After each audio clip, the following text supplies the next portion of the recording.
الرحيم وأول صحافات حزب الوطني سيد الدكتور يهي مدن أحمد مؤمن سيد وحقوق الرئيس شرعي وغيب قال الشركة كلها دحاء تاريخ زهايد سقالي 10 كيلوات بيش أكتوبر يسوقوا كوكان عسن سيد الشركة وصعدوا إسلام مركانا وحقوق ذي دمانجو أمد الشركة أي كم دهاين حير كحزبك برنامج كحزبك برنامج سياسي كحزبك قدومية كميلقارك وجامعة حزبك يوليبا مشرح مدحوينها حزبك سووا دمانتود قعنتو تاجي بل سووا سلوك موجي إسلام مركان دبده وقبحي الشركة كلها ده حزبك كدب مركي لو عديني مشرح مدحوينك وحجينك وكل جول درستين وهلا أغلبية ده رجدا كلها ده أصيّ شيء يدل حيرين أيوه بقى كوضع هذا يسلح حزبك جدوين يا حزبية ده كلا وحمد أحد حزبه إسلام جوابتي كوجو آميين in ergahaan loogu tago isla markaana lala gorfeeyo tabashooyinkiisa ergooyinka isxilqaamay ee gaargaarka ugu tagay waxa kamid ahaa gudoomiyaha xisbiga hogaamiyaha xisbiga xogeyaha guud ee xisbiga xogeyaha cadaaladda mudane maxamed biixi yoonis iyo mudane cali axmed cabdi cantar iyo mas'uuliyiin kale sida laga warqabo saddexda musharax ee buuxiyay shuruudihii musharaxnimo waxay saxeexeen anshaxa musharaxnimo iyo anshaxa doorashada oo ay kamid ahay aqbalaada iyo hogaansanaanta natiijada doorashada isagoo warbaahinta horteeda ka cadeeyay inuu hogaansamayo go'aamada shirka ka soo baxa dhinaca kale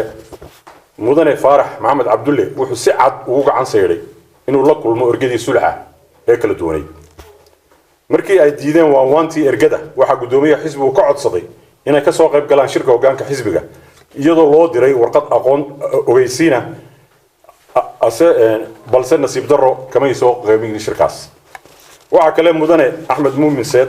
iyo mudane faarax maxamed cabdulle ay ka dhagaageen yirimadii guddiga anshaxa ee xisbiga haddaba markii ay guddiga anshax marintu ku qanacday in mudane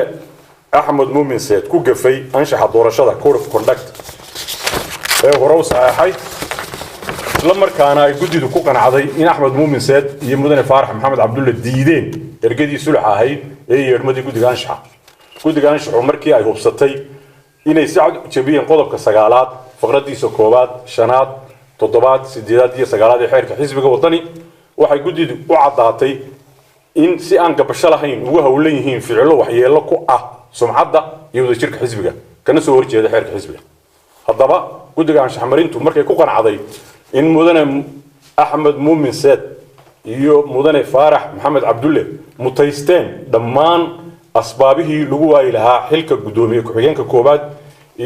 يحب النمضة يقدومي كحيان كلواد يحب النمضة سيدا كنت المامن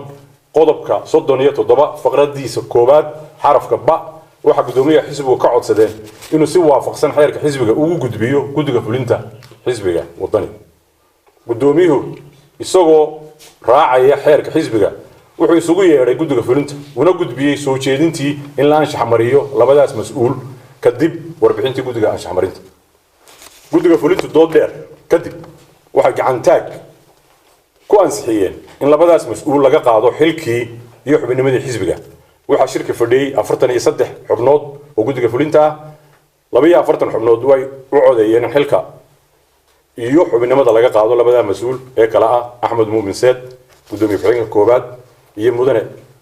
faarax maxamed cabdulle gudoomiye ku-xigeenka labaad gudoomiyuna muu codeyn halkaas waxa ku ansaxay go'aankii guddiga fulinta qoraalka khuseeya go'aanka guddiga fulinta ee xilka qaadis labada mas'uul waxa loo gudbin doonaa hay'adaha qaranka ay khuseyso iyo mudanayaasha xilka laga qaaday wassalaamu calaykum waraxmatullaahi wabarakaatuh